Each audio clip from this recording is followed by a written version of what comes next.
آج ہم ایک اہم موضوع پر بات کر رہے ہیں، منہ کا کینسر، اور خاص طور پر وہ علامات جن پر اکثر دھیان نہیں جاتا۔ جی بالکل، ہمارے پاس جو مواد ہے وہ منہ کے کینسر کی خاموش علامات کے بارے میں ہے۔ تو مقصد یہی ہے کہ ان نشانیوں کو سمجھا جائے تاکہ اب جانتے ہیں بر وقت پتہ چل سکے۔ جی ہاں، پاکستان میں تو یہ مسئلہ ویسے بھی کافی بڑا ہے، تمباکو، چھالیا، ان سب چیزوں کی وجہ سے۔ بالکل، اور دیکھیں سب سے اہم بات یہ ہے کہ اگر بیماری شروع میں ہی پکڑ لی جائے نا تو علاج بہت زیادہ مؤثر ہوتا ہے۔ صحیح۔ کبھی کبھی کوئی علامت بہت معمولی لگتی ہے لیکن وہ کافی اہم ہو سکتی ہے۔ اب ظاہر ہے ہر چھالا یا ہر درد کینسر تو نہیں ہوتا۔ نہیں، بالکل نہیں۔ لیکن اگر کوئی چیز مسلسل رہے، مطلب جائے ہی نہیں، تو پھر ضرور سوچنا چاہیے۔ اچھا، تو چلیں اس کا تھوڑا جائزہ لیتے ہیں۔ سب سے عام چیز جو لوگ شاید نظر انداز کر دیتے ہیں وہ منہ کے چھالے یا زخم ہے نا؟ جی بالکل۔ جو مواد ہمارے پاس ہے وہ کہتا ہے کہ عام چھالے تو ہفتے 10 دن میں ٹھیک ہونے لگتے ہیں، لیکن اگر کوئی زخم 2 ہفتے سے زیادہ رہے تو وہ مسئلہ ہے۔ ہاں، یہ جو مسلسل رہنا ہے نا، یہی اصل نکتہ ہے۔ مطلب کینسر والے زخم عام زخموں کی طرح بڑھتے نہیں ہیں۔ اچھا۔ اور صرف زخمی نہیں، کبھی کبھی منہ کے اندر کوئی مسلسل سرخ یا سفید قسم کا دھبا یا پیچ بن جاتا ہے۔ اوہ ٹھیک۔ اگر وہ بھی 2 ہفتے سے زیادہ رہے تو یہ بھی ایک آپ سمجھیں کہ ابتدائی وارننگ سائن ہو سکتا ہے۔ یعنی پری کینسر جیسی کوئی چیز؟ جی بالکل، انہیں پری کینسر سمجھا جا سکتا ہے۔ یہ جسم کا ایک طرح سے آپ کو دکھانے کا طریقہ ہے کہ کچھ گڑبڑ ہے۔ یہ تو وہ چیزیں ہو گئیں جو نظر آ سکتی ہیں، لیکن کچھ ایسی بھی ہیں جو شاید فوراً کینسر سے نہ جوڑی جائیں، جیسے منہ سے مسلسل بدبو آنا۔ ہاں، جو اچھی طرح برش کرنے سے، خلال کرنے سے بھی نہ جائے۔ کیا یہ واقعی کوئی خاص علامت ہے؟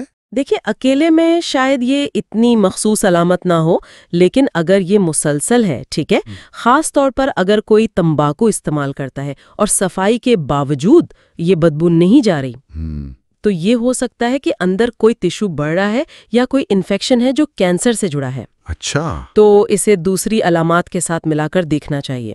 اور ایک اور بڑی دلچسپ بلکہ حیران کن علامت جو بتائی گئی ہے وہ کیا ہے؟ وہ ہے صرف ایک کان میں مسلسل درد رہنا۔ ایک کان میں درد؟ یہ تو واقعی غیر متوقع ہے۔ اس کا بلا منہ کے کینسر سے کیا تعلق ہے؟ اصل میں ہوتا یہ ہے کہ ہمارے گلے کا جو پچھلا حصہ ہے اور زبان کی جڑ، وہاں کے جو اعصاب ہیں وہ کان سے جڑے ہوتے ہیں۔ اوہ اچھا۔ تو اگر مسئلہ وہاں ہو نا، گلے میں یا زبان کی جڑ میں، تو درد کان میں محسوس ہوتا ہے۔ اسے ریفرڈ پین کہتے ہیں۔ اچھا، یعنی درد کہیں اور کا اور محسوس کہیں اور ہو رہا ہے۔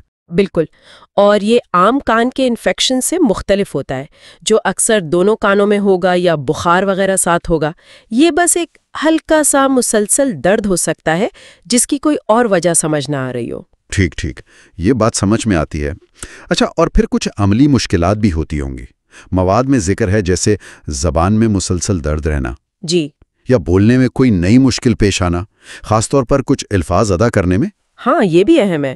زبان میں درد یا بولنے میں دقت، یا پھر منہ کھولتے وقت جبڑے میں درد ہونا۔ اوہ، جبڑے میں درد؟ جی، یہ علامات بتا سکتی ہیں کہ کینسر شاید پٹھوں کو یا اعصاب کو یا جبڑے کی ہڈی کو متاثر کر رہا ہے۔ اور یہاں بھی وہی 2 ہفتے والا اصول لاگو ہوگا؟ بالکل، اگر جبڑے میں درد ہے یا آواز بیٹھ گئی ہے اور یہ مسئلہ 2 ہفتے سے زیادہ چل رہا ہے تو اسے سنجیدگی سے لینا چاہیے، یہ نہیں کہ بس وقتی مسئلہ سمجھ کر چھوڑ دیں۔ صحیح۔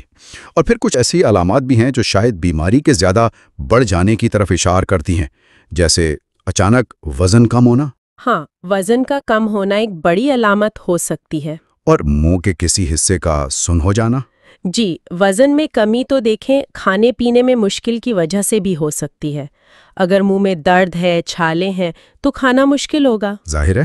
لیکن یہ اس بات کی علامت بھی ہو سکتی ہے کہ بیماری جسم میں پھیل رہی ہے۔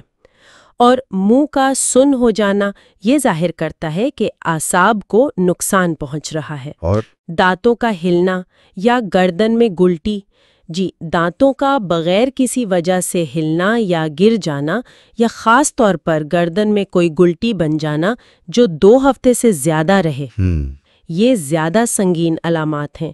ان پر تو فوراً ڈاکٹر سے رجوع کرنا چاہیے۔ یہ اکثر اس بات کی نشاندہی کرتی ہیں کہ بیماری شاید اپنی جگہ سے آگے بڑھ چکی ہے۔ تو اگر ہم اس ساری بات چیت کو سمیٹیں تو لب لباب کیا ہے؟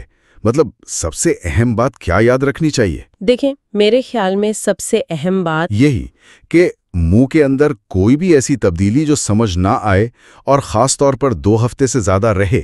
بالکل، چاہے وہ زخم ہو، کوئی دھبا ہو، درد ہو، یا روزمرہ کے کام جیسے بولنے یا کھانے میں کوئی نئی مشکل پیش آ رہی ہو، تو اسے نظر انداز نہیں کرنا۔ ہرگز نہیں، اسے نظر انداز نہیں کرنا چاہیے، فوراً ڈاکٹر یا ڈینٹسٹ کو دکھانا چاہیے۔ ٹھیک ہے۔ دیکھیں، مقصد خوف پھیلانا نہیں ہے، بلکہ صرف باخبر کرنا ہے، محتاط رہنے کی ترغیب دینا ہے، کیونکہ اگر شروع میں تشخیص ہو جائے تو علاج کی کامیابی کے امکانات بہت بہت بہتر ہو جاتے ہیں۔ صحیح کہا۔ آخر میں بس ایک بات سوچنے کی ہے نا، کہ ہم روزمرہ کی زندگی میں منہ کی چھوٹی موٹی تکلیفوں کو کتنی آسانی سے نظر انداز کر دیتے ہیں۔ ہاں، یہ تو ہے۔ شاید آج کی اس گفتگو کے بعد ان خاموش اشاروں پر اگر تھوڑی زیادہ توجہ دی جائے تو یہ کسی کی صحت کے لیے بہت اہم ثابت ہو سکتا ہے۔ واقعی یہ ایک اہم سوال ہے کہ ہم اپنے جسم کی سنتے کتنی ہیں۔ جی، بس یہی کہ اپنے جسم پر دھیان دیں۔